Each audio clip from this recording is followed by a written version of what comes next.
Welcome to recipes in my way. இன்றைக்கி நம்ம அருமையான சுவையில் ஹெல்த்தியான ஒரு சைட் டிஷ் தான் செய்ய போகிறோம். சாதம், சப்பாத்தி, தோசை, ஆப்பம், இடியாப்பம் எல்லாத்துக்குமே ரொம்ப பிரமாதமாக இருக்கும். ரொம்ப சுலபமாக செய்யக்கூடிய இந்த ரெசிப்பியை ஒரு தடவை செஞ்சீங்கன்னா மறுபடி செய்ய தோணும். அந்தளவுக்கு இதை எப்படி செய்கிறது, இதுக்கு தேவையான பொருட்கள் என்ன பார்க்கலாம் வாங்க. 600 கிராம் அளவுக்கு சுரைக்காய் எடுத்திருக்கேன். இதில் இருக்கிற தோல் விதையெல்லாம் எடுத்துட்டு சின்ன சின்ன துண்டுகளாக நறுக்கி வச்சுருக்கேன். வாணலியில் 2 டேபிள் ஸ்பூன் எண்ணெய் ஊற்றிக்கலாம்.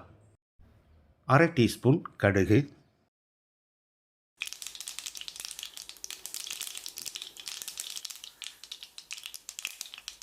கடுகு பொரிஞ்சிருச்சு. 1/4 டீஸ்பூன் சோம்பு, 100 கிராம் அளவுக்கு நறுக்கின சின்ன வெங்காயம். சின்ன வெங்காயம் தான் இதுக்கு நல்லாயிருக்கும்.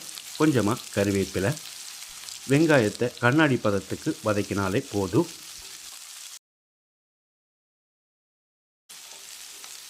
வெங்காயம் இந்த அளவுக்கு வதங்கினது போது இப்போ இதில் நம்ம நறுக்கி வச்சுருந்த சுரைக்காயை சேர்த்து ஒரு 2 நிமிஷம் அளவான தீயிலேயே பிரட்டி விடணும்.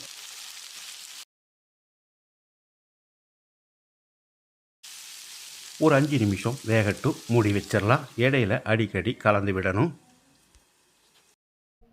5 நிமிஷம் மூடி வச்சு வேக விட்டுருந்தோம்.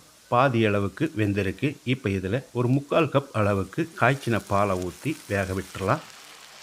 இடையில அடிக்கடி கலந்து விடணும்.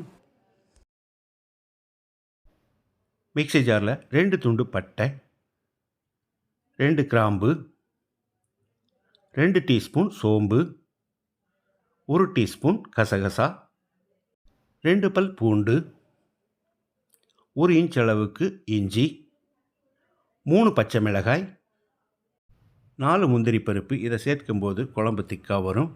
இதுக்கு பதிலாக பொட்டுக்கடலை 1 டேபிள் ஸ்பூன் சேர்த்துக்கலாம். 1 கப் அளவுக்கு துருவின தேங்காய். முதல்ல இதை கொரகொரப்பாக அரைச்சி எடுத்துக்கலாம். அதுக்கு பிறகு தேவையான அளவுக்கு தண்ணி சேர்த்து பேஸ்ட்டாக அரைச்சிக்கலாம். பாலை ஊற்றி சுரைக்காயை வேக விட்டுருந்தோம். சுரைக்காய் நல்லா மிருதுவாக வெந்திருக்கு. இப்போ இதில் நம்ம அரைச்ச மசாலாவை ஊற்றிடலாம். கூடவே மிக்ஸி ஜார் அலசி 1 கப் அளவுக்கு தண்ணி ஊற்றிக்கலாம்.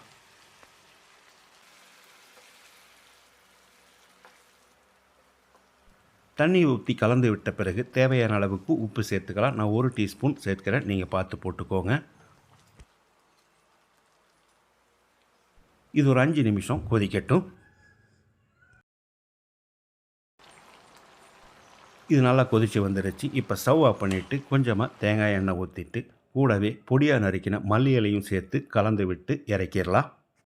வாரத்தில் ஒரு 2 நாள் இந்த மாதிரி சுரைக்காயை சேர்க்கும்போது நம்ம உடம்பில் இருக்கிற கெட்ட கொழுப்பெல்லாம் கரையும்.